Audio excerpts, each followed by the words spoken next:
Let's talk about strategic management.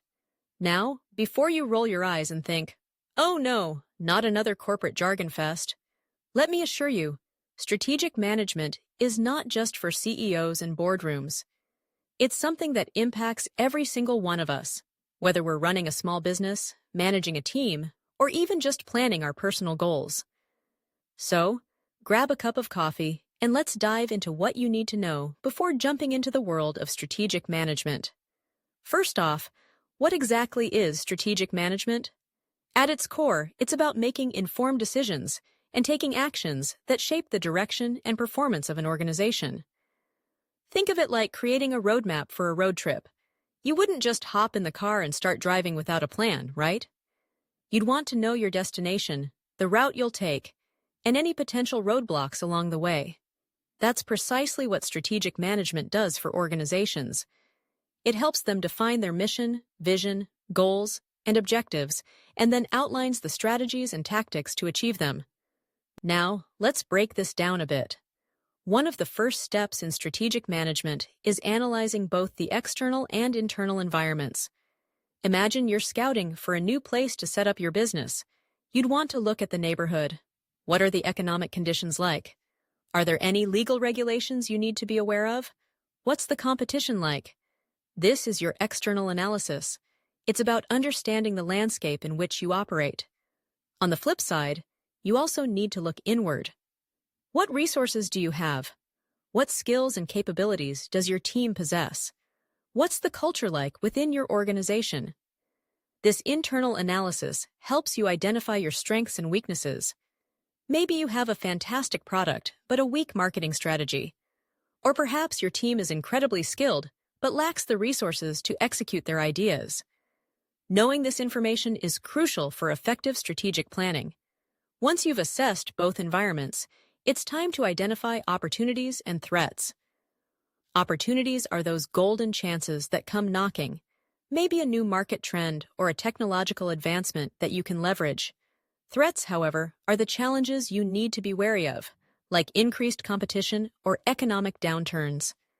Identifying these factors is like having a radar that helps you navigate through potential pitfalls while also keeping an eye out for chances to shine. Now, you might be wondering how to keep track of all this information. Enter SWOT analysis: strengths, weaknesses, opportunities, and threats. It's a straightforward framework that helps you organize your thoughts and insights. By laying everything out, you gain a clearer picture of where your organization stands and what actions you can take to move forward. All right, so you've done your homework and you're ready to create a strategic plan. This is where the magic happens. A strategic plan is essentially your game plan. It includes your mission statement, which defines your purpose, and your vision statement, which paints a picture of your desired future. Then, you set specific, measurable goals and objectives. These are your targets, but it doesn't stop there. You also outline the strategies and tactics you'll use to achieve those goals. This is where you get into the nitty-gritty details. It's about figuring out how you're going to get from point A to point B. And don't forget the implementation plan. This is where you determine the timelines, resources needed, and key performance indicators to measure your success. Now, here's a critical point. A strategic plan isn't a one-and-done deal.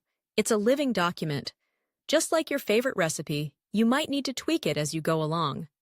Regularly reviewing and updating your plan ensures that it remains relevant, especially as the internal and external environments change.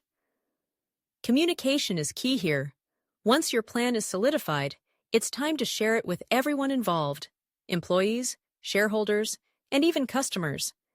Everyone needs to understand their role in achieving the goals set out in the plan. This is where buy-in becomes essential. When everyone is on the same page, the likelihood of success skyrockets. Let's take a moment to discuss the characteristics of strategic management. First and foremost, it has a long-term focus. This isn't about quick wins. It's about sustainable success. A holistic approach is also vital, considering all aspects of the business, from finances to human resources. Typically, strategic management is top-down. This means that top management sets the overall direction and goals. However, it's crucial to involve input from all levels of the organization. Collaboration fosters a sense of ownership and accountability, making everyone feel like they're part of the journey. Flexibility is another key characteristic. The business landscape is constantly evolving, and your strategy needs to adapt to these changes.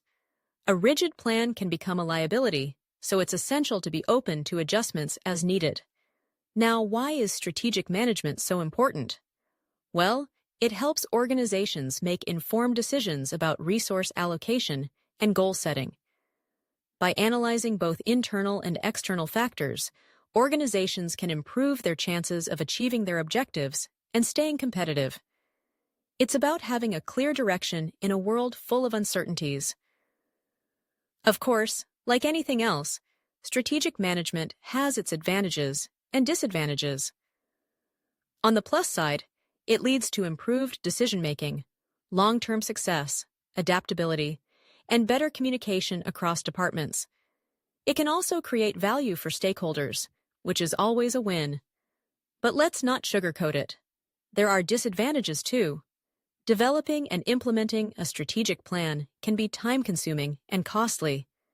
It can create bureaucracy, slowing down decision-making processes. Sometimes organizations become so focused on their set strategy that they lose flexibility, making it challenging to respond to unexpected changes. There's also the risk of failure. Even the best-laid plans can go awry due to factors beyond your control. And let's not forget about groupthink, where the desire for harmony leads to poor decision-making. Over-reliance on past successes can also hinder innovation. Now, let's talk about the risks associated with strategic management. The risk of failure is perhaps the most daunting. Markets change, competition evolves, and internal issues can derail even the best strategies. This is why regular reviews are essential to avoid what's known as strategic drift, when an organization strays from its original objectives. Implementation risks are another concern. Poor execution can ruin even the most brilliant strategies. This could stem from lack of resources, poor communication, or even resistance to change within the organization. Lastly, limited participation can be a significant hurdle. When only top management handles strategic management, it can lead to disengagement from employees. Their involvement is crucial for commitment and accountability. So, what's the takeaway here? Strategic management is a powerful tool that helps organizations navigate their paths to success. It requires careful consideration and planning, with a focus on both internal and external factors. Regular reviews, open communication, and employee involvement are key to avoiding pitfalls and ensuring that everyone is working towards the same goals. In conclusion, whether you're a seasoned executive or just starting out in your career, understanding strategic management is essential. It's not just about corporate strategies, it's about making informed decisions that can lead to long-term success in any endeavor. So, as you embark on your journey, remember to keep your eyes on the road ahead, be adaptable, and don't hesitate to adjust your course when necessary. Happy strategizing!